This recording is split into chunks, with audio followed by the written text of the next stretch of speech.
Já, velkomin að Rauðaborðinu á Samstöðinu klukkan 8, þá var að sagði fréttir, hjá mér María Lilja og Sigurjón Magnús. Það 1. desember í dag, ég veit ekki hvort að ég segja til hamingju með það. Jú, eigum að gera það. Þetta eiginlega okkar stóri dag. Já, stóra gjöfin til íslensku þjóðarinnar kom frá Gallup að Miðflokkurinn nærri 20% fylgi, segir á RÚV. Til hamingju Ísland. Já, þetta náttúrulega merkilegt, það aldrei mælst hærri. Ég tók líka frétt Morgunblaðsins sem að tekur svona, að því við höfum alltaf gert það, að því að Morgunblaðið tekur alltaf annan vinkil. Það fylgir stjórnarflokkarna fyrir minkandi, sem alltaf rétt.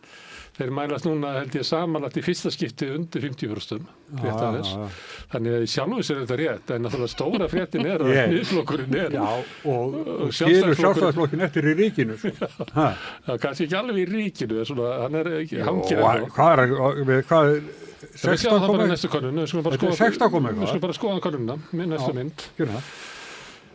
Þarna hann með 16,3 Sjálfstæðisflokkurinn, en Miðflokkurinn með 19,5. Ég bætti þarna 4% af munur. Þetta myndi ekki til þess 4%, þetta myndi til þess 3%. Herðu, en ég bæti eins og ég gerir reglu, þá setjum ég þingmannafjöldan hann inn. Og það náttúrulega merkilegt að Samfylkingin stæðst og hún bara með 31,1 sem svona íviða mesta sem hún með. Þannig að hennar fylgi minnkar ekki. Af hverju haldið það sé? Hver Strún? Ég nefnilega hef sagt þetta, Kristrún og eitthvað svona. En nú ég vilja að við höfum það með að Samfylkingin náttúrulega eini flokkurinn sem á einhverja rætur vinstramegin í lífinu á þingi. Já, en það löngu búin að slíta þær eða ekki? Og gamla daga þá var alþýðuflokkurinn og alþýðubandalagið kannski samanlagt með svona tæplega 40% fylgi, kannski 35 til 38. Sama með Samfylkinguna á VG og núna þegar VG vel ekki valkostur að því að ekki á þingi, að þá myndi ég halda svona töluvert af svona vinstrafylginu sem að til dæmis Píratar sóttu líka í þetta fylgi og þeir eru ekki heldur á þingi. Þannig að það eitthvað sem rennur til Samfylkingarinnar, kannski að þess að Samfylkingin þurfi að hafa mikið fyrir því, sko. Ég held samt, sko, að hún sé Kristrún forsætisráðherra og hún aldrei heimaskilsmátt í neitt umræðu. Hún kemur vel fyrir. Ég held að. Það skiptir verulega miklu máli. Það gerði Katrín Jakobsdóttir líka og hún naut svona mikill stuðning. Það kom fram í þessari könnun líka því ég búin að setja hann inn að ríkisstjórnin samanlagt með 49,1%. Það var spurt stuðning til ríkisstjórnarinnar og það var 59%. Þannig að stjórnin samanlagt hefur miklu meiri stuðning heldur en flokkarnir samanlagt. Og þetta töluvert svona mikill munur. Ef við höldum aðeins áfram að þá náttúrulega Miðflokkurinn þarna eins og fengi 14 þingmenn, myndi bæta við þessi 6. Sjálfstæðisflokkurinn með 11 myndi tapa 3.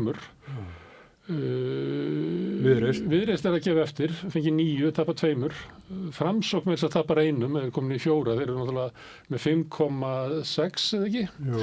Og svo Flokkur fólksins bara með 5,2, bara örstutt frá því að fara undir 5% markið með 3 þingmenn, tapar 7. Þetta svona gangur lífsins hjá þeim svolítið. Að vera annað niðri? Nei, sko, þeir fá mun meiri kosningum heldur en í... Það ekki að það ekki búin að vera kosningar, þannig að við vitum ekki alveg hvað það gangi eftir. Þeir hafa aldrei verið í ríkisstjórn. Þeir hafa aldrei verið í ríkisstjórn. Nei, þeir hafa verið svona áskriftarflokkur. Þetta líka stóri í dag, sko, stóru málinin að Ringu komu þarna. Já, Gallup tekur reyndar yfir allan mánuðinn og einhver sagði mig það að maður ætti eiginlega að reikna með því að það væri eiginlega svona meiri hluti af svörunum væri eiginlega fyrri hlutan. Ég man ekki núna lengur alveg rökin fyrir því sem það væri. Þannig að það alltaf svolítið varasamt með Gallup að því að það tekur langa tíma. Maskin eiginlega skemmtilegri sem að taka þetta brá viku. En þarna eru Píratar, VG og sósíalistar langt frá 5%. Samanlagt með 9%, eitthvað sliðis. Og það hefur náttúrulega þau áhrif að þegar að vera að deila út þingmönnunum að þá getur þau fengið sko góðan þingmeirihluta fyrir 49% atkvæða. Ef að þegar að fara að líða kosningum að þá má líklega reikna með því að fylgi þessara flokka bara hverfi ef að fólk telur þá ekki hafa möguleika að ná inn og þá verður kannski samkeppni þetta og ég veit ekki, líklegt að það fylgi færi yfir á Miðflokkinn? Já, ég myndi ekki segja það. Síst öllu. Já, kannski Flokkur fólksins, Samfylkingin og kannski Framsókn verið helst að býta þetta. Þú er varaformaður, heitir ekki Kvöt, sjálfstæðiskvennafélagi í Reykjavík. Það ætlar að fara yfir í Miðflokkinn. Já. Það eru flóttið þar. Já, Kristín Kolbrún. Hún kom nú hérna daginn. Já, það eru fréttir svolítið frá Bretlandi í þessa veru. Það er svona íhjálpsmenn. Ég held að einhverju þingmenn hafi farið yfir í reform, eða umbótaflokkinn. En svo er þetta einhverju svona, maður er alltaf erfitt með að skilja þessar fréttir, sko, einhver svona varabæjafulltrúi í einhverju bæ í Wales og svona. En það er þessi straumur og það, ég reikna með því að einhverja sjálfstæðismenn fara þarna yfir. Þetta er... Ég er í kenningum að væri straumur á hináttina líka, að fyrrum þingflokksformaður væri líklegur til þess að ganga úr Miðflokknum yfir í sjálfstæðisflokkinn. Borgþór. Heldur það? Nei, ég held ekki það. Ég sagði að það var heyrt um daginn. Ég sagði að bara að heyrt um daginn. Ég held ekki um það. Ég bara er eins og págöngur hérna. Herra, að því að við erum að tala um Miðflokkina, þá tók ég saman hérna gröf og þetta ger ég vegna þess að ég hef alltaf eins og þið tókuð eftir að þeir allir voru að tala um að Miðflokkur aldrei mælst hærri, þá var ég alltaf sítuðandum að hann var hærri í fyrra og eitthvað svona. Þannig ég setti alla söguna, þannig að núna er hægt að fullra það, hann hefur aldrei mælst hærri á Gallup. Og þeir sjá að hann reis upp líka síðastlega haust og svo fjaraði það niður þegar fór að líða kosningum. Einmitt. Þetta er lok sumars og haust. Þá er hann svona hár. Þannig ég bjóð til kenningu að fylgi Miðflokksins eykst á flensutímanum haustin, en svo þegar fólk nær sér að þá fer fylgið aftur í burtu. Já, þeir allir eru svona pirraðir og leiðilegir. Getur þetta verið til þessi varaformaður? Eitthvað, en ég meina hvað gerðist þá fyrir árið síðan, þá var hann ekki. Hann var ekki, þegar flokkurinn toppar í fyrra, þá var hann ekki komin í flokkinn, sko. Hann gekk ekki í flokkinn nema bara mánuði fyrir kosningar. Sko, allir topparnir eru á þessum tíma. Það er rétt fyrir Klausturmálið. Klausturmálið var þegar fór að líða jólavertíðinni í ringinu, seint í nóvember minni mig. Þannig að það er svona flest haust þá hefur Miðflokkurinn verið að auka, en ég er ekki þetta er ekki í alvöru kenning. En ég veit ekki, ég gerði annað grafa því að ég er alltaf að segja það að samanlagt fylgi, ég horfa á samanlagt fylgi Sjálfstæðisflokksins og Miðflokksins og sagt að það er kannski ekki að aukast. En núna er það í hámarki, ég dró línu, það hefur tvisvar sinnum áður verið svona mikið. Og þetta hvað er þetta? Þetta eru 35%. Gamla fylgi Sjálfstæðisflokksins. 35%, en ég meina þetta hefur verið sko svona 29-30 eiginlega lengst af. En þannig er þetta ná svona ákveðnum toppi. Þannig að þetta er gert til þess að því ég hef verið að leggja áherslu á að þetta veri ekki samanlagt að aukast, þá getum við síðan núna að það er aukast í þessari könnun. Og við erum kannski þetta að sjá svona 2-3 kannanir en áður við förum að tilkynna hér sé ykkur hægri bylgja, því að við sjáum þess vöxtur samfylkingunar í hægri bylgja. Eitt grafið viðbót. Þetta eru svona svipaði flokkar. Og þannig að fjólublái, það er Miðflokkurinn sem er með 20% fylgi. Fyrir neðan hann er svona Vox á Spáni og danski þjóðarflokkurinn og Danmerkur demokratandi. Ég setja á saman. Þetta eru 2 flokkar með sama fylgi. Og svo þarna neðst er finnski flokkurinn sem heitir eins og Sanni Finnar sem er lent í einhverjum stórkostlegum skandölum en er svolítið að jafna sig aftur. En efst þarna setti ég flokkinn hans Orbáns í Ungverjalandi, Fidesz. Og frelsisfólkur Austurríkis, hann er mælist í könnunum, þetta er allt kannanir sko. Hann mælist með 38% fylgi. Lög og réttur í Pólandi, hann er með 38% fylgi. Þjóðfylkingin í Frakklandi mælist með 35% fylgi. Umbótaflokkur Faraas er með 31%. Bræðralag Ítalíu er með 30%. Alternative for Deutschland er með 27%. Norski framfaraflokkur, hann er vex mikið, en hluta til er það sko hægri flokkur hann hefur verið í algjörum vandræðum. Hann hefur dunkað niður sem er náttúrulega líka ástæðan fyrir góðu gengi umbótaflokks Faraas að íhaldsflokkurinn er alveg áttaveldur sko. Og svo er frelsisflokkur Gert Wilders með 23% í könnunum og Svíþjóðardemókratar með 21%. Og hvað mér finnst þetta svona sín okkur að flokkarnir sem eru Miðflokkurinn fer að nálgast efri mörk það sem þessi flokkar hafa náð í kringum okkur. Þú þarft að fara til Austur-Evrópu eða til bara höfuðlands nasismans í Austurríki eða eitthvað til að finna þessa flokkar taka stærra flug. En hérna er þetta tíðindi sko. Já, þess vegna ég að sýna ykkur öll þessi gröf, að ég til þetta að vera...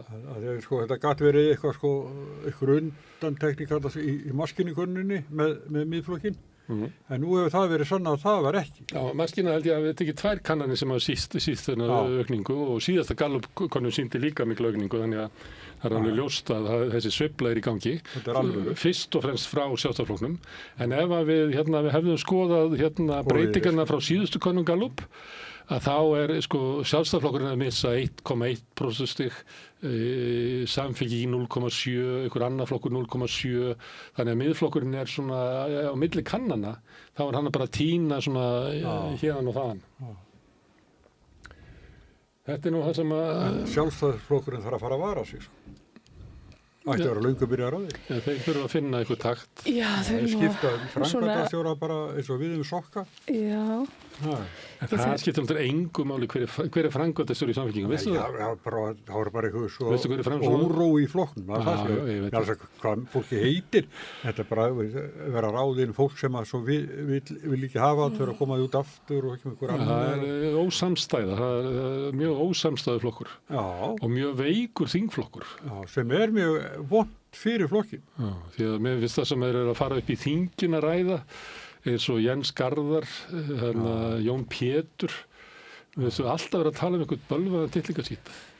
Líka Rósa, stundum finnst mér Guðrún Hafsteinsdóttir láta narra sig í einhverju umræðu. Já, ég ætla að segja. Svona sem hann ætti ekki að vera í. Já, þetta myndband sem ég sá þarna, hvað er þetta náttúrulega? Jón Pétur Símsen? Nei, sem er hinn að hraðfréttastrákunum. Já, einmitt, hún er búin að vera svolítið í þessu, en það er Það var að láta tróða upp þessi ísnir í kjörís og eitthvað svona. Ég sá nú bara Sigmund Davíð dreifa kúk og hann ríkur upp kannski á Guðrún Hafsteinsdóttir að dreifa kúk hjá þessum hraðfréttamönnum. Þetta er allt svo vandræðilegt. Ég hugsa svona, þetta er svona, Hvert ertu komin? Já, en ég hugsa ef ég væri Sjálfstæðisflokkurinn, þá myndi ég hugsa, ef ég væri formaður Sjálfstæðisflokksins, þegar ég verð formaður Sjálfstæðisflokksins, þá myndi ég hugsa, ég myndi sjá tækifæri í þessu ástandi, ég myndi bara aðeins pakka mér saman í smá tíma, láta lítið á mig bera og bara leyfa miðflokknum svolítið að eiga sviðið akkurat núna, ná kröftum mínum í bara kannski, eitt kjörtímabil eða svo. Heitt kjörtímabil bara í 4 ár, hvað er Marja Lilja? Akkur heyrist þetta í Marja Lilju? Akkur heyrist ekki, hvað er Sjálfstæðisflokkurinn? Hvar eru þau? Og svo kannski myndi bara svona koma fram af krafti og ég held að það er það eina sem getur unni með þeim vegna þess að fólk fékk svo litið nóg af þeim. Þau eru búin að vera við stjórnvölinn í þetta langan tíma, meira þess að þeirra eigin kjósendur eru komin með nóg af þeim. Þannig að þá er bara rosalega fínt að draga saman seglin. Ég held að nýr framkvæmdastjóri Sjálfstæðisflokksins sé að punkta alveg á fullum. Já, ég ætla rétt að búna það. Láttu þið bara hverfa. Við skulum fara út í heim. Það er Le Monde, það er gefið út í Frakklandi. Zelenski kom að heimsækja Macron í dag. Í gær og í dag, eitthvað í dag held ég líka, þá var sendirnefnd Úkraínu að ræða við sendirnefnd frá ríkisstjórn Trump í Flórida og búa til einhverja svona punkta sem að Bandaríkjamenn ætla svo að fara með til Moskvu.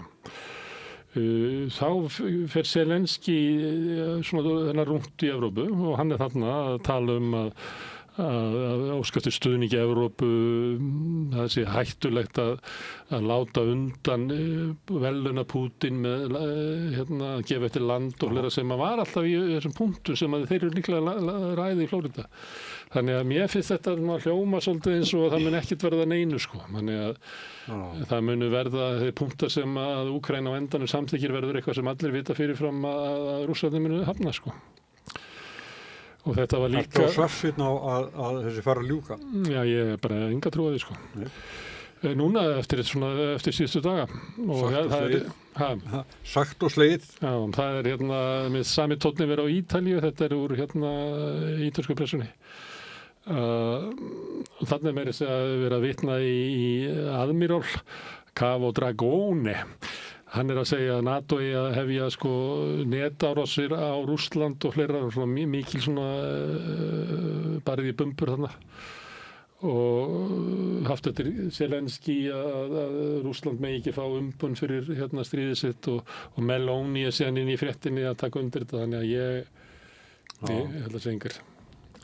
Herði, ég held að við höfum ekki náð að segja fréttirnar af honum Andri Jarmak, við sögum bara frá því að hann hefði sagt af sér þetta. Hann blandaðist inn í þetta spillingamál sem það sem hefur verið að stela, ég held að sé 13 miljardar út úr stuðningi Vesturlandana við raforkukerfið þeirra. Og það er verið frétt frá Kíf, hann segir hann í þessari frétt að hann ætla að fara í fremstu víglínu. Þess að segir af sér og hættir. Hann var aðal samningamæðurinn þegar þeir fóru til dæmis hittu Bandaríkjamenn í Sviss og svo bara allt í hann hættir hann. Og þetta er mikið áfall fyrir Zelenský. Þetta er svona hans hægri hönd. Hann hefur verið talað um að hans er svona vondalöggan, en þegar það er að gera eitthvað þá fer Jarmak og þröngvarði í gegn á meðan að Zelenský getur svo lempað fólk á eftir og eitthvað svona, þeir hafa unnið bara mjög náið saman í 2-3 ár. Þannig að nú svo reyndist að vera þrjótur. Það er ekkert komið fram að hans er grunnaður eitthvað sérstakt. En mér finnst þetta bara áhugavert að maður segir af sér og svo tilkynna að hann ætla að fara á fremstu vílunu, það sem er nú bara 50-50 að hann lifi af eða ekki. Já, maður myndir nú segja að það væri iðrun, að sína iðrun. Að fara á fremstu vílunu? Já. Herðu, er svona eitthvað þessar umræður sem er á Íslandi. Þetta er nú maður sem að við Arnór Sigurjónsson. Já, sem að hefur nú verið með herskári á Íslandi. Og þarna kemur svona þetta sjónarmið að ástæðan fyrir því að Úkraína er ekki búið að vinna á vígvellinum er að Evrópa hafi ekki stutt nægilega við Úkraínu. Það hafi ekki verið nógu mikil samstaða og þess að lausnin að búa til meiri samstöðu. En það ég held að líkurnar á því verða alltaf minni og minni. Það er margir sem að vilja sækja þessan sjóð sem að Rússar eiga í Belgíu. Belgarnir neita því og þá er eiginlega eina lausnin er að finna peninga og leggja þá bara skatta á borgarana í Londonum til þess að borga og ég sé engan sem er eiginlega komin á þær buxurnar, en það er líka það að ef það næst ekki einhverju friðarsamningar að stoppa stríðið, þá er svona ákveðin hætta á að varnir Úkraínu verði alltaf erfiðar og erfiðari, eins og Zelenský sagði upphaflega að hinn valkosturinn er bara langur erfiður vetur. Ég tók úr þýsku pressunni sem að við vorum búin að fjalla þetta þegar það var fjallað þetta New York Times tók svo til langa úttekt á þessu, en þarna eru þjóðverðinni líka velta fyrir þessu að Trump sé bara orðinn og gamall. Hann dugar eiginlega ekki til lengri vinnundag sem svona 5 tíma á dag sem að ég held að sé ágætis vinnundagar fyrir eitthvað sem 79 ára. Já, og forsetar heimsins séu ekkert að vinna mikið meira heldur en það almennt, en Trump er mjög duglegur. Það var spurning hvort það sé jobbi fyrir mann sem getur ekki unnið meira en 5 tíma að vera forseti Bandaríkjanna. Ég veit ekki ráðleggja neinum 79 ára að sækja Nei, hann er það samt, Ég veit það, hann hefur gert mistök, Já, var ekki alltaf Sleepy Joe, kallaði hann ekki Sleepy Joe, sofnaði eitthvað tímann? Sleepy Joe. Herðu, en það er svolítið mikið verið að fjalla það. Ég veit, kannski er þetta óskhyggja að hann bara fjari út því að hann er náttúrulega hefur breytt miklu. Þannig að hann sér þess að frétta eiginlega út allt. En svona svolítið tengt Trump, ég veit ekki hvort það sé sanngjarnt alveg að taka þetta. Munið eftir þessum kalli? Já. Þetta hann var kallaður ruddist inn í þinghúsið? Já, hann var kallaður QAnon shaman eða töfralagnirinn. Hann heitir Jakob Chansley. Hann er komin búin að skrifa sjálfur stefnu og ætlar að stefna bandaríska ríkinu. Hann tekið fram að þetta sé allt ein málsgrein, séu 40 blaðsíður. Hann er ekki hrifinn af greinarskilum. Og hann segir að hann sé réttkjörinn forseti Bandaríkjanna og hann ætlar að fara fram á skaðabætur upp á 40 trilljónir. Það var eitthvað sem hafði fyrir því að athuga hvað verið mikið af peningum í umferð í heiminum. Og þeir munu nálgast að vera 50 trilljónir dollara. Þannig hann ætlar að taka næstu 80% af öllum peningum sem eru í umferð í heiminum í skaðabætur fyrir að fá ekki að vera forseti Bandaríkjanna. Já, ekki bara leifa það. En þetta er líka eitt að því að við vorum að ræða það einhvern tímann, ég man ekki hvort það var í Trump-tímanum eða eitthvað þar, að fyrra kjörtímabilinu þá voru svona menn svolítið áberandi. Það var makarhefingi svolítið út á götu, svolítið svona bara vopnað fólk, En núna er það fólk bara meira og minna komið í störf hjá hinnu opinbera og inn í republikanarflokknum og þannig að þessi svona götu strákar, þeir eru ekki eins ábyrrandi í hreyfingunni eins og áður var. Ég veit ekki hvort Octavia sem var kjörið formaður Pírata sé götu strákur. Nei. Vissu þið hverjum? Já, ég kannski bara vegna þess að ég vissi að Octavia var að bjóða sér fram í þetta embætti, en ég meni þetta er búið að vera svolítið klaufalegt samt með Píratana. Þetta er búið að vera svona, fyrst átt að kjósa, svo var ekki kosið og það var eitthvað svona tæknilega atriði og svo er eins og það hafi hreinlega bara ekki neitt mætt. Það var öruglega ósamstæða þarna. Í hópnum. Já. Það var náttúrulega, þetta var tildulega jaft þótt að hún hafi svona unnið með ágjöð, þú veist. Já. Það voru svona margir vildu hana og margir vildu Alice Dublin.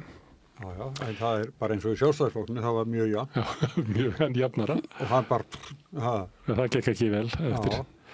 En Octavia Hrund, ég veit þetta er leiðilegt að vera með svona þekkingarspurningar. Vissuðu hver þetta var áður?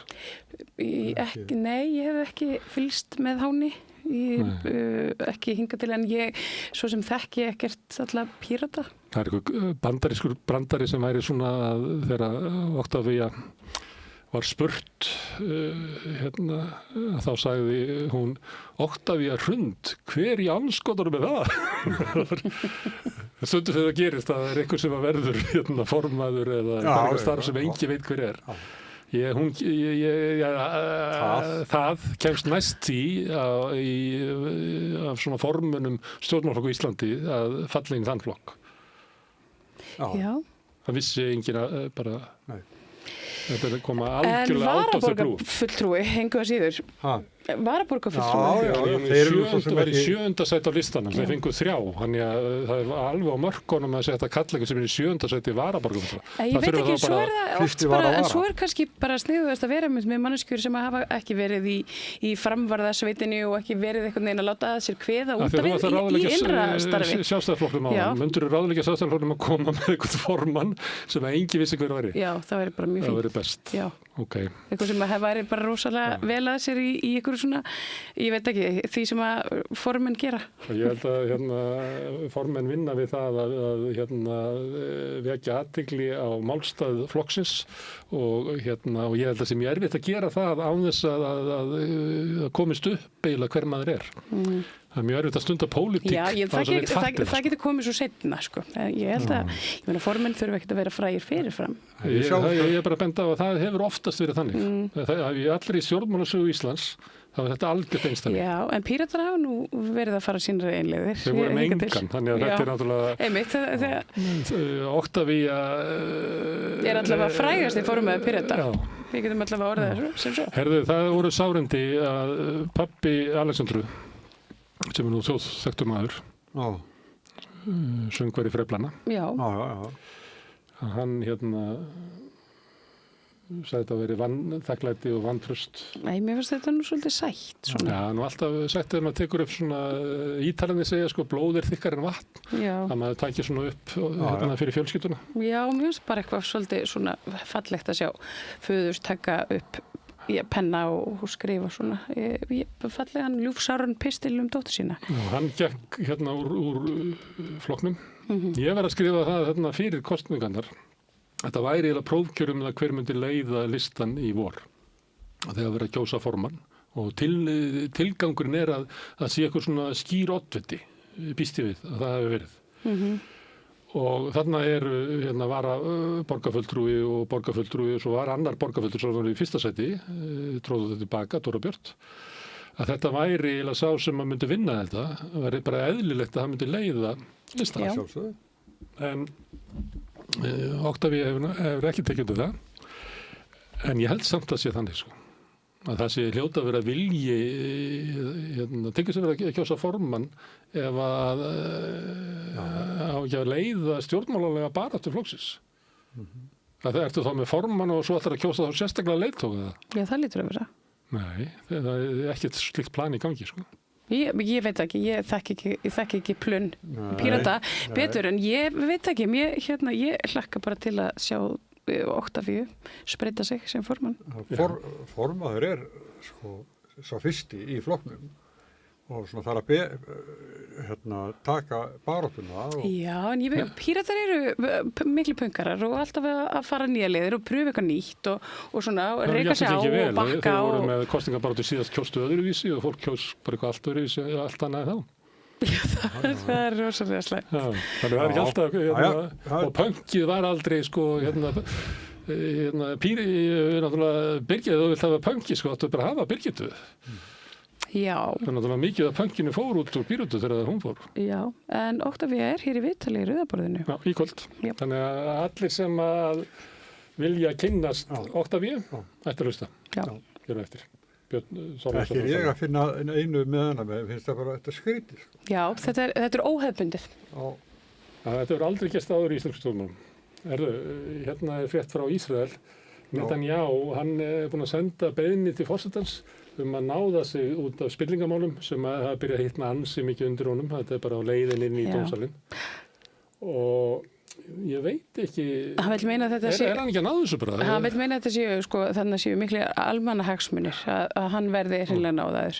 En hann, já, þetta er þetta spillingamál sem að hann er til skoðunar, rannsóknar fyrir og hann sko í þessu bréfi til Isaac Herzog þá talar hann vegna þess að réttarhöldin eru orðin svona einhver miðdebill og allra deilna innan landsdeilna þá sé það bara á ábyrgð forsetans að hreinlega náðan til þess að friða og sætta. Hann hefði kannski átt að vera minna spiltur. Já, ég held að sé bara flesti sammála um það sé fáir viðbjóðslegri pólitíkusar til í veröldinni. Hann er ekki á því. En hann er ekki á því. Hann vil meina að hann sé þetta miklu sameininga tákn og að það logar allt í illdeilum í Ísrael einfallega vegna þess að hann hafi verið ákærður. Og illdeilur hann? Þetta eru illdeilur hann og þetta eru hans ákvarðanir. En þess vegna verði hann að fá að vera áfram og það verði bara að gjöra svo vel og stöðva þetta allt sem hann náðan. Ég sé spekulasjónir að hann muni bara fá þetta. Sko það eru mikla líkur á því. Já, sko það eru, ég sá nú einhverja skoðanakönnun í dag þar sem að það var á Haaretz sem er líka, þar sem að voru í kringum 40% Ísraela. Það er bara einn maður sem ákveður það. Það er ekki að skoða okkur á því. Hvað Ísraeli finnst, en ég meina það eru 40% Ísraela að segja að það er hreinlega náðan. Og á meðan að það eru 30 og eitthvað % sem að vilja alls ekki náðan og svo einhverjir svona inn á milli. Það er aðrið hvað þessi eini kall gerir. Það er það sem skiptir máli. Halla Tómasdóttir þeirra Ísraelar. Já. Munar litla milli, já og nei þarna. Þetta er bara klofin þjóð. Já, þetta er bara klofin þjóð, sko. En Donald Trump tekur undir þetta. Hann vill, Netanyahu sé náðaður. Hann sagði nú á þinginu þegar hann kom á gang. Hans maður. Hann sagði á þinginu, sagði þið verði bara náðan. Já, og sendi Isaac Herzog líka bréf fyrir svona, tæpum mánuði síðan, við sögum einmitt frá því. Herðu, við sem vera á söpum slóðum og það eru þjóðverjar að alltaf bjarga östnum á Gaza. Já, þetta er alveg hreint ótrúlegt mál. Ég heyrði fyrst að þessu bara byggilega fyrir viku síðan. Þá sé þessu bregða fyrir svona samskiptamiðlum að Þjóðverjar hafi neitað að taka á móti slösum börnum frá Gaza. Hafi áður gefið út einhvers konar vilyrði að þeir myndu aðstoða þau. Hættu við en hafi bjargað 4 östnum sem voru slasaðir frá Gaza og mér fannst þetta eitthvað svo ótrúlegt þannig ég er búin að vera að bíða svolítið eftir því að þetta verði tekið upp víðar og sem að svo gerist þegar Middle Eastern tekið upp hér og Middle Eastern Monitor segir frá því líka að ekki bara að þetta sé rétt heldur að þetta sé að valda svona heilmiklum titringi bara í Þýskalandi meðal annars það sem að mótmælendur hafa verið svolítið svona barðir niður og það er komin svona keimur af fasisma svolítið þannig í Þýskalandi en það er svo Allgemeine Zeitung sem er þýska blaði sem segir fyrst frá þessu. Það setur inn á samskiptamiðla á Instagram. Það verður mér líka mynd af því. þetta sko pósturinn, það sem að það reynilega verið að bjóða velkomna Önnu, Elsu, Gretu og Rút sem að eru komin frá... Það fengur ekki halda nöfnum sínum, þetta allt þýsk nöfn. Þetta er svo við naman þessu komin ég held að hafa fengið þýsk nöfn við komuna, en þetta er algjörlega ótrúlegt mál. Við þarna eru aðstæðnir í góðu yfirlæti og þessi miðill þurftir nú reyndar að slökkva á kommentakerfinu hjá sér vegna þess að fólk varð algjörlega brjálað. Skiljanlega. Svo taka við kannski, það myndi ekki batna ástandið ef þessir arsnar myndu deyja, það ekki þannig. Nei.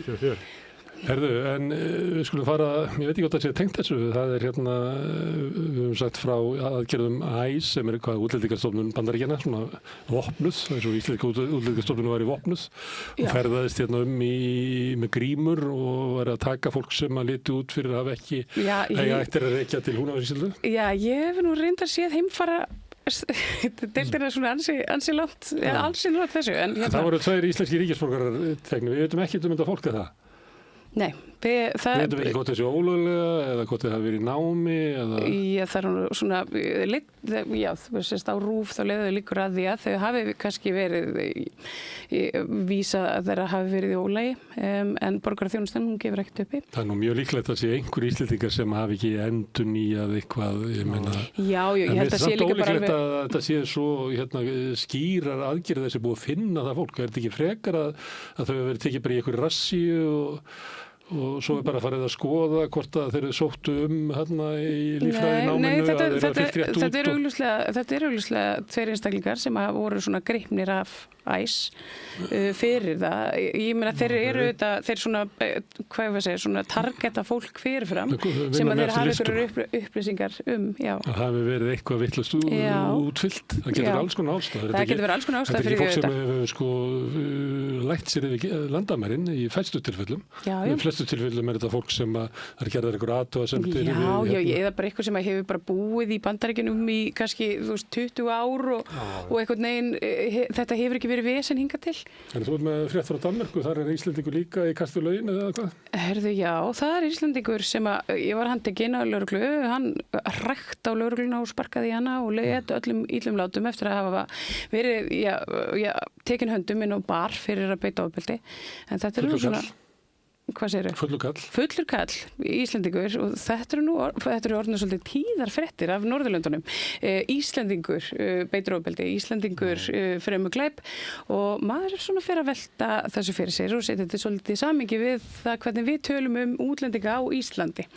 Við séum nú kannski ekki barnana best í þessum. Þetta eru 3 Íslendingar í útlöndum sem eru komin í Kasturlögin og verða líklega vísa á landi. Já, bara núna á einum degi. Þarna væri kannski Snorri Másson og Stefán Einar að skrifa hennan Íslending þarna að þessi maður verður að fara. Hvernig stendur á því að við erum að hleypa þessum Íslendingum hérna til Danmerkur? Getið þið ímyndað ykkur hvernig þú væri pikkað upp eftir þeim? Úr landi með mannin, núna. Og það væru myndir af þeim og það væri komnar upplýsingar af fjölskylduna þeirra og þar fram eftir götunum. Það væri gjörsamlega ólíft á internetinu. En Dorrit Músea, hún komst ekki í Kasturlögin, hún komst í kast við ræningja sem réðust af henni. Já, sjáðu konir miður sín þannig eftir þetta. Það er ekki hrifsað af henni veskið og eins og menn gera. Já. Komur reiðhjólum, sagði hún. Já, þetta er nú eitthvað sem þekkist alveg í öllum borgum held ég í veröldunni þegar það koma svona vasu þjófari eða ræningjar aftan að manni. Já, ég held að þetta sé En við erum ekki að hvetja fólk til þess að gera þetta? Nei, en þetta er nú kannski ekkert svona stórmál, þetta er ekki Þetta er fyrirvændi forsetafrú. Já, en það er ekki eins og þeir hafi vitað það. Hún lagði þetta í svona samhengi að Íslendingar yrðu að gæta sín á því að hleypa ekki fleiri innflytjendur til Íslands því að þá getum við lendað í lögleysunni sem að hún býr við í London. Já, Ísland hefur verið, þetta er mjög sérstakt viðtal. Eigum við aðeins að átta okkur á því að Dorrit Músea fer frá Ísrael og hún er innflytjandi í Englandi og er með 2-falt ríkisfang og hún bjó hér. Við erum ekki hvetja til þess að innflytjendur í London séu teknir að veskið. Nei. Hún kannski hún að segja þetta bara skömmu eftir þetta rán eða stólaðin í töskunni og kannski Þetta var önnur frétt á Stöð 2. Hún er fréttastöð 2, mjög löng, pólitísk. Og það er ekkert, og hvað hefur hún fyrir sér í því að það hafi verið innflytjendur sem stála af henni veskinu? Ég veit ekki, kannski. Þú sagði eitt sem var svolítið sniður, sko. Maðurinn er á hjóli og hann hjólar inn innstemmugötu því bílarnir sem hann mætir þeir geta ekki deltan eða hjálpa til, sko, því að þeir eru bara fasti hver á eftir öðrum, sko. Já, ég man ekki... Það ætla að ræna svona eitthvað í lónum og bara hafa... Já, og líka bara fara í þessi fínu hverfi þar sem Dorrit og hennar vinir hanga. Það er nóg af eitthvað svona demantasölum og Birkin-töskum. Það var Instagram-reikningur henni. Er þetta liturinn á bílnum hennar? Herði, þetta er jólaskraut eða eitthvað. Ég vil ekki vera konan sem segir hún hafi verið að biðja að vera beitt einhvers konar óréttlæti. En hvers konar póstur er þetta með viðvörunum Fólk má pósta hvað sem er. En getur þið sagt mér, er bíllinn málaður svona? Nei, þetta er sería. Þetta er sería sem speglast í bílnum? Nei, þetta er bara ljósasería. Ég er bara búið að skreita bara eins og jólatré. Hún hefur legið þannig við bílinn að skreita hann í marga klukkutíma. Já. Ég heldur hún hafi ekki gert þetta. Heldur hún að þetta sé innflytjenda fyrirtæki sem að skreita bíla fyrir ríkt fólk? Já, það er nokkuð viss um það. Talandi innflytjendur, þá er Guðrún Hafsteinsdóttir var í viðtali hjá Stefán Einari. Ég hlustaði á þetta. Já, ég líka. Og mér finnst þetta alveg hryllilegt. Ég ætla bara að lofa og ég leyfa mér að halda því fram að hér sé bara bullandi meiðyrðamál, sko. Meiðyrðamál. Hvernig var þetta að Stefán Einar náttúrulega fullyrðir að það veri borgaðar mútur eða ekki? Nei, hún gerir það fyrst. Hún segir, telur að það veri greidda mútur? Nei, hún segir fyrst og einhver samtök sem kalla sig frjálsfélagasamtök eins og stendur hérna á. Þau geti farið og greitt mútur einhvers staðar á okkur skrifstofu í Kaíró og þá spyr hann Stefán Einar aftur þannig að þú telur að þetta séu mútur og þá sagði hún, já, ég tel alla líkur á að svo hafa verið. Alla líkur, það er ekki alveg fullning. En hún sagði já, en hún var búin að segja að það eru á undan, sko.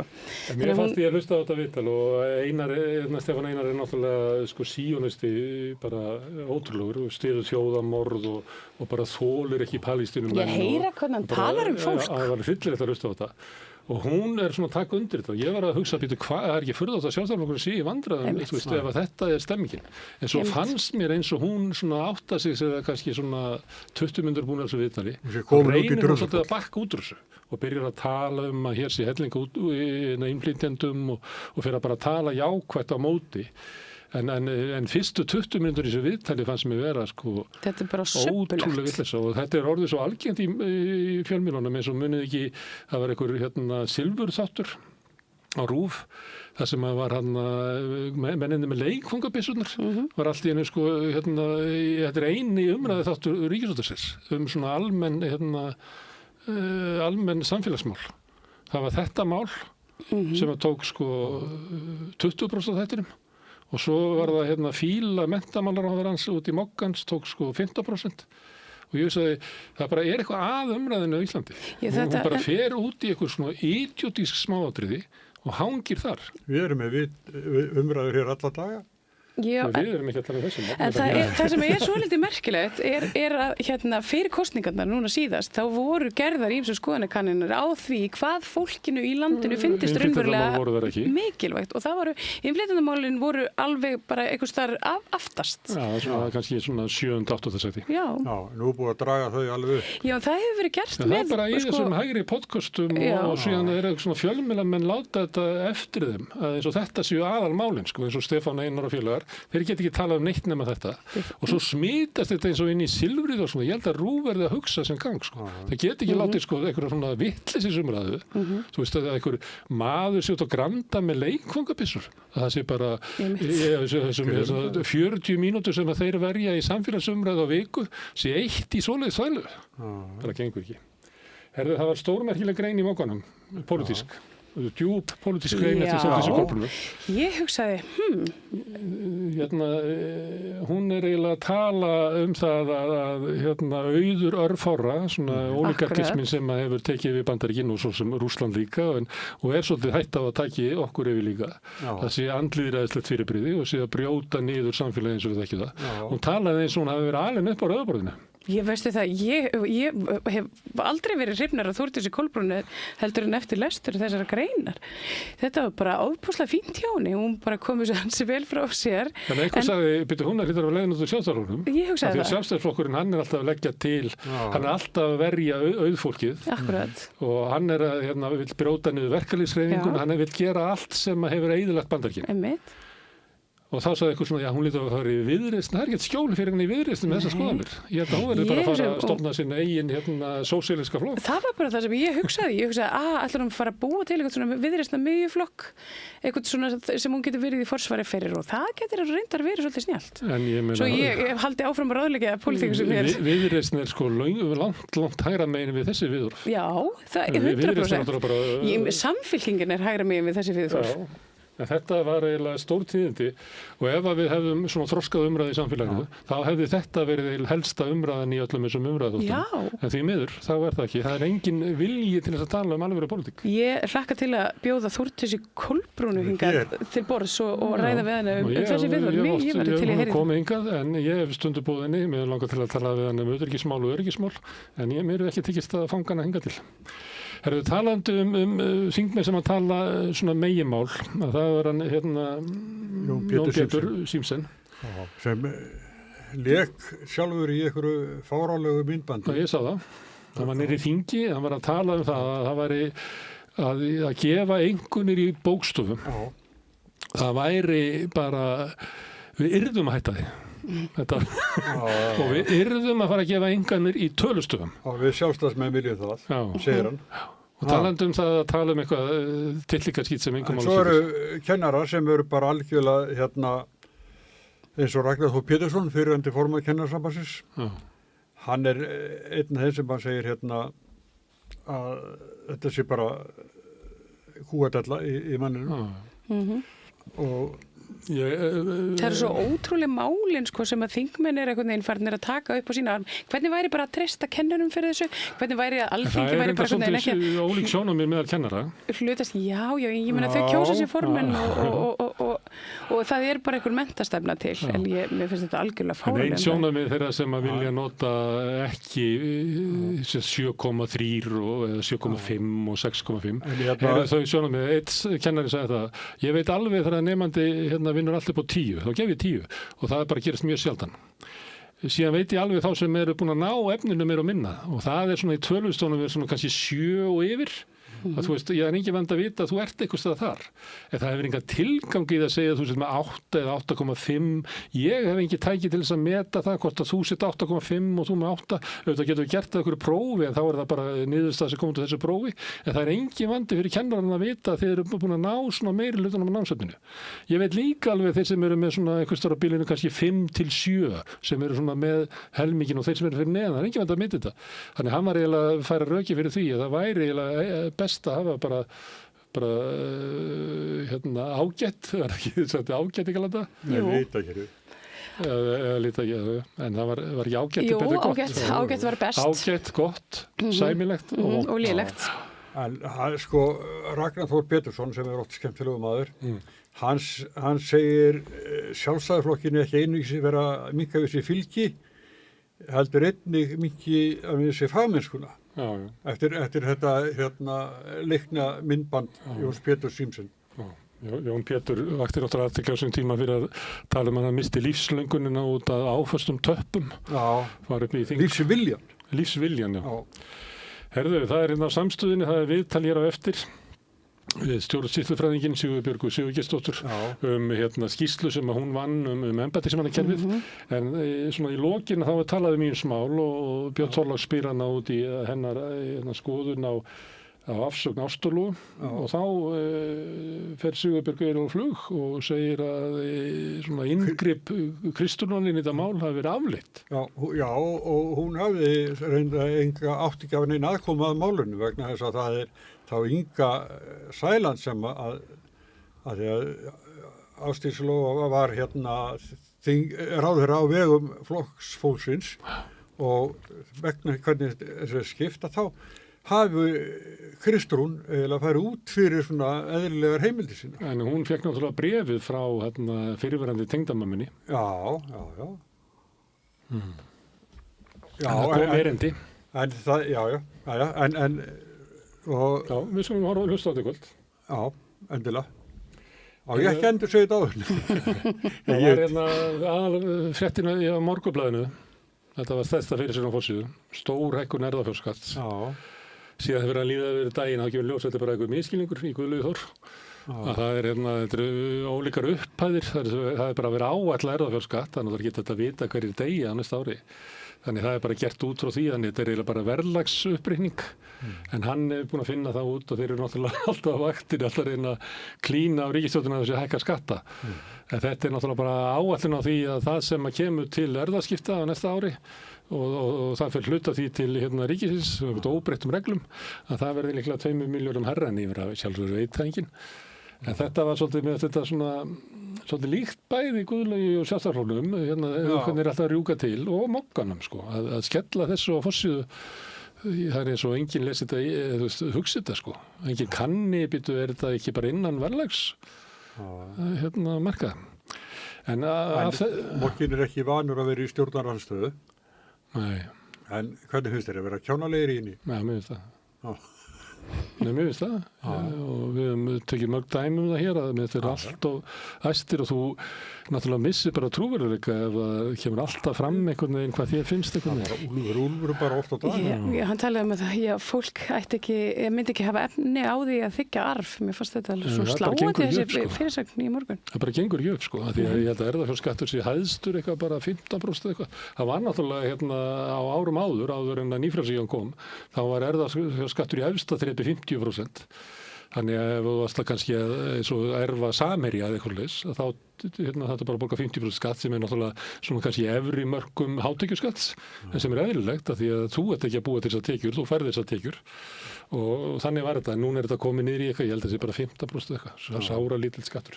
En þessu tengt að það var tillaga í Sviss, og þar eru oft þjóðaratkvæðagreiðslur, að setja 50% erfðafjárskatt á allra mestu eignirnar. Og ég hafi verið svona nálægt svona 7 milljörðum. Þannig ef þú erfa 7 milljarða eða umfram það, ef þú erfa 10 milljarða, af þessum 3 milljörðum þá eftir að borga 1,5 milljarð í. En þetta var lagt til að þetta var kolfellt. Og ástæðan er kannski ekki það að ég svo margir vona á því að fá arf upp á 7 milljarða. Heldur líta Svisslendingar svo á að það sé bara mikilvægt fyrir samfélagið að lokka til sín allra ríkasta fólki í heimi eins og þeir hafa verið að gera. Ég held að Óli Ól búið þar meðal annars og fleiri íslenskir ráðgjafingar búa í Sviss af því það er gott og ógeðslega ríkur að búa í Sviss. Það er alltaf gullið þar. Það er rosalega fínt. Við náðum ekki í síðustu viku fréttum að því að Sýn er að slökkva á fréttatímanum helgar. Ég hafði ekki alveg komið fram hvort að föstudagarnir séu með inn í þessu eða ekki. Af því að föstudagarnir er alltaf svolítið skrýtnir dagar sko. Kannski verður það á föstudagum, ég veit það ekki. Ég veit það ekki. Það kemur ljós. Já, það kemur ljós. Herðu, hvað finnst ykkur það? Við ræddum þetta nú aðeins í gær. Í gær í þættinum okkar, já. Auðvitað er þetta vont. Mér finnst þetta bara mjög vont, já. Þetta er alvarleg staða, sagði maður komin upp. Ég veit svo sem ekki hvernig við eigum að laga þetta. Hvað eigum við að gera? Við getum náttúrulega ekki gert. Nei, við getum ekki, en ég er að meina bara samfélagið, sko. Nei, við erum ekki að reyna okkar besta hér. Við höfum ekki ennþá haft orku og fjármagn til þess að vera með fréttir helgar. Þannig ef að ríki ætlar að styðja stöð 2 til þess að þá viljum við náttúrulega fá líka stuðning til þess að vera með helgarfréttir. Já, þá hvet ég. Það enda náttúrulega með því að vera með helgarfréttir. Nóg mikið að hugmyndum til að vinna til, sko. Herðu, en það er eitthvað stemmingsleysi búið að vera yfir stöð 2. Þetta er líklega verið lengi að koma og við höfum svolítið talað það sko, fréttastofa stöð 2 er ekki í stuði og sem að mér finnst eins og sko RÚV er aðeins í meira stuð þar eins og hafi komið eitthvað svona fyrir svona 5 vikum eitthvað svona vilji til þess að gera bara betur. En mér fannst því að ég var að hlusta á fréttirnar í eyranu á leiðin upp eftir þá fannst mér eiginlega fréttir stöð 2 eiginlega bara hlægilegar. Það var Kristján Már var út á flugvelli að segja að það hefði ekki verið flogið til Vestmannaeyja það átti að vera fyrsta flugi sem að samkvæmt einhver nýjum samningi og ertu ekki svektur að ég get ekki flogið? Nei, þetta náttúrulega bara veðrið eins og það og eitthvað svona, já, það var heldur ekki flogið á Bíldudal og voru margir sem að þurftu frá að hverfa ef ekki fólk órætt með þetta. Nei, fólk veit alveg í hvað landið það býr og veit það náttúrulega að veðrið getur verið alls konar og þá skiptum við aftur upp í upp á Suðurlandsbraut og þá var skiptið yfir í afgreiðsluna í Dropp sem var eiginlega sama frétt og Haukur Hólmar með á RÚV á svartan föstudegi og þá var við færibandið á Dropp framkvæmdastjórinn, hann bara sjálfur komin við færibandið að pakka. Ég hef aldrei séð haft mikið að pökkum en áður þetta ekki bara algjört met, jú þetta alltaf að aukast hjá okkur og þetta náttúrulega meirinn í fyrra og þannig þetta algjört met og svona, já, þetta bara alveg met og þannig að þú bara sjálfur að vinna, en það var allir á skrifstofunum tókum þátt í þessu og við erum að reyna að klára þetta, kemur svo mikil kúfur og svona, já, ok, við skiptum um Suðurlandsbraut, við afskiptum aftur niður í þjóðkirkjuna, það nýtt merki á þjóðkirkjunni, það var alltaf fiskur og bátur, en núna erum við hætt við það, en nú bara kross, þannig að þetta svolítið breyting hjá þjóðkirkjunni og þetta svona verið að horfa í rætunar og svona kross og við talaðum við biskupinn og já, við erum búin að vera ára undirbúið eða lengra og eitthvað svona, já, við skiptum aftur upp á Suðurlandsbraut, það kom nýtt merki á þjóðkirkjunni og það fyrsti des í dag, þannig að við skiptum upp á Árbæjarsafn og þar verið að dansa á Árbæjarsafninu og ég sagði að fyrsti des, það svona hálf pólitísku dagur, það ekkert svona eins og 13. eitthvað svona fólk að dansa, hringdans eitthvað á bakvið og þjóðlegu dagur gamli þjóðdansar, já, bara einhverju nokkrir þar upp frá en það nú kannski ekkert skrítið og ég sagði, hvað var ekkert í fréttum en að daga? En nú kannski ekkert skrítið við vitum það sem að störfum í fjölmiðlum að vera með linka svona út í bæ kostar ekkert smáræði þú þarft að vera með útsendingabíl og þetta rosalegt vesen þetta mikil mannafli sem fyrir þetta og það ýmislegt sem getur klikkað þetta ekkert betri fréttir. Nei, þetta alls ekki betri fréttir. Ég vilja bara fá einhverja, ég man að þegar við vorum að pæla þegar þessi teknin var að koma og þá þetta tímabil sem var í undirbúningu á NFS, þá sá maður fyrir sér að maður væri með linka til dæmis hjá varðstjórunum á löggunni linknir í þingi þar sem að þingmaður gæti bara sest í stól og væri bara tilbúin í góðri mynd og góður hljóði. Þannig að sá sem að sæti í fréttunum gæti verið að tala við þingmann, skipti yfir í á lögguna og við myndum bara að dreifa myndavélum og svona mini stúdíóum eins og maður sér svo sem fréttastofur að gera út allan bæ. Hugmynd er ekki endilega, en derðu meira og minna krakkarnir þarna á sín að vera að opna einhverja sýningu eða leikhús í kvöld og þetta komið svo langt frá einhverju svona fréttum. Ég held að sé þannig. Kannski var það ekki í gamla daga þegar allir settu sér framan að horfa á fréttina. Þá höfðu það að hafa ofan að fyrir 3 ára barni og nýraðri konu og öllu þar á milli. Svo sem er settur framan að fréttina í dag, það er áhuga á fréttum. Þannig að mér finnst að þetta bjóðum upp á fréttir. Eins og við ættum kannski að einbæta okkur á núna. Það var verið að stofna Your Party í Breitlandi. Þetta stundu sett frá þessum flokk. Það var tilkynntu stofnunina svona snemma sumas og það fór upp í 800.000 mann sem að skráðu sig á svona stuðningsmannalista. Og það er Jeremy Corbyn og Sara Sultana sem hafa verið svona oddvitar í þessu undirbúningi, en þeir fóru í hár saman. Og þetta var svona mjög skrítin stofnundur.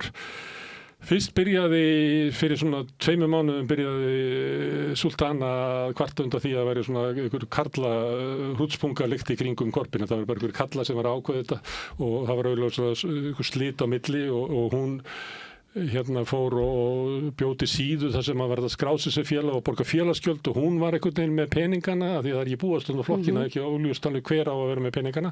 Þannig það verður svona tortryggn út af peningamálum. En síðan skiptir hún svolítið gír og kemur inn á flokksþingin með svona ýmsa marxíska minni flokka sem að gera kröfur að þessi flokkur verði mjög róttækur, þar sem að kannski þeir sem eru ekki eins róttækir eru farnir yfir í græningjana hjá Sack Polanski. Þannig að nú ætti þessi flokkur að vera bara mjög ákveðin sósíalískur verkamannaflokkur.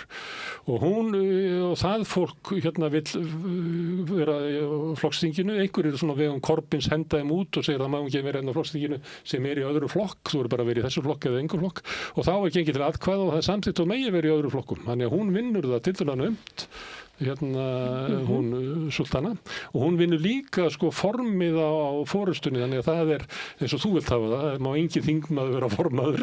Þannig að helst engin sem engin veit hver er. Það sem ég heyri frá Breitlandi svona rosalega stemmingin í kringum þetta eiginlega fallin. Það tópuðu aðeins og snemma. Já, og líka Zach Polanski stál þrumunni eins og sagt sko. Hann búinn að ná þessum atkvæðum til sín.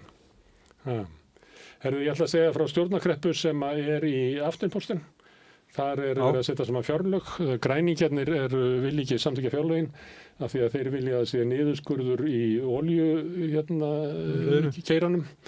Reyndar sósíalíski vinstriflokkurinn, hann vil ekki heldur samþykkja þau, en það tengist Ísrael, en Rautt og miðflokkurinn og verkamannaflokkurinn búin að samþykkja. Það eiginlega stjórnarkreppa mjög líklegt að verði. Ég ætla að skjóta inn pólitískri frétt frá Danmörku líka. Það að kratarnir mælast í nýrri könnun bara með 17,5%. Ég hef ekki séð á lægri. Þetta nú svona framhaldið því sem ég hef verið að segja að það sé að fjara algjörlega undan metti. Og þetta bara í framhaldið að borgarstjórnarkosningum. Jú, mjög sótt aðinni. Og annað sem ég hef stundum verið með, þetta graf sem að sýnir minnkandi fæðingatíðni. Þetta skipt eftir svona heimslutum að þið sjáuð að heimslutarnir sem eru komnir undir að halda sig við, það Norður-Ameríka og Evrópa og það Austur- og Suðaustur-Asía sem þá Japan og Kórea og Kína og þar og mið- og Suður-Ameríka líka komin undir það og þannig þið sjáum hvað það gerist rosalega hratt. Þetta eiginlega mestu stórtíðindi sem við erum að fylgjast með í heiminum. Það eiginlega bara Afríka, sunnan Sahara þar sem fæðingatíðnin ennþá mjög há en hún hefur fallið og getur svo fallið mikið meira og stundum verið að tala um að það sé verið að skipta út af Evrópu með því að flytja inn fólk frá Miðausturlöndum sem að komi hingað og eignast miklu fleiri börn þannig að þeir verið miklu fleiri en við að þið sjáu þarna að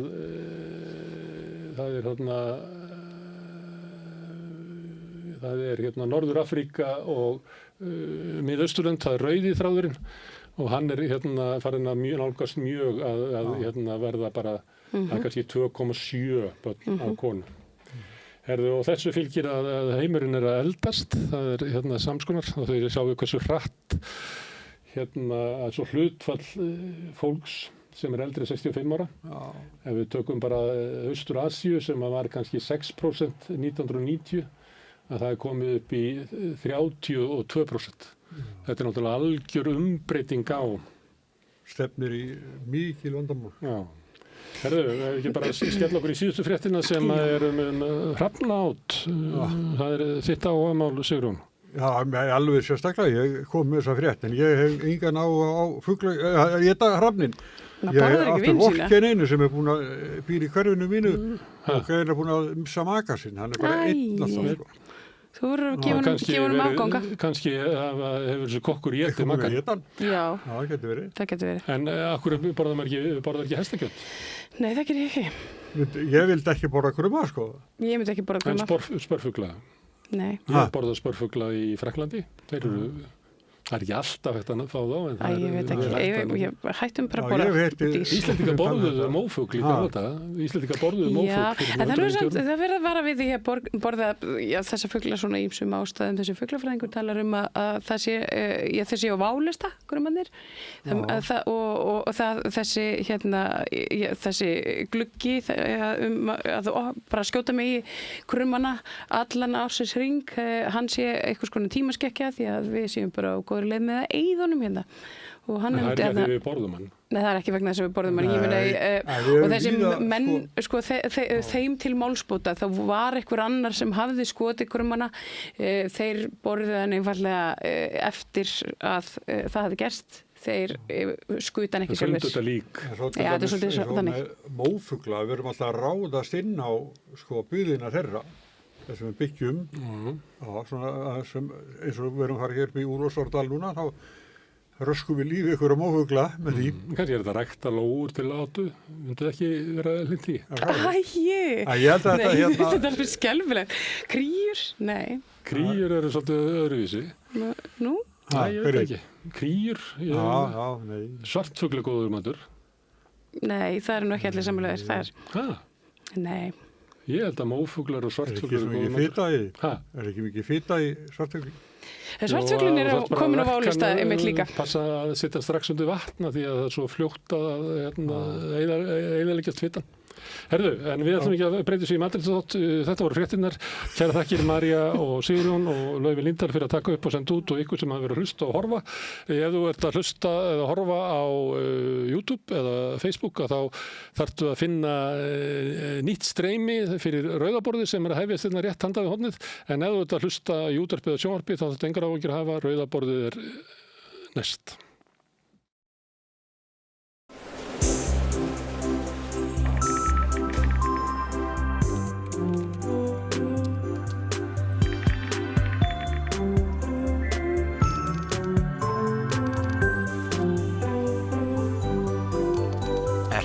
Líka með spurningar. Kynntu þér réttindi þín hátíðarnar á wafr.is.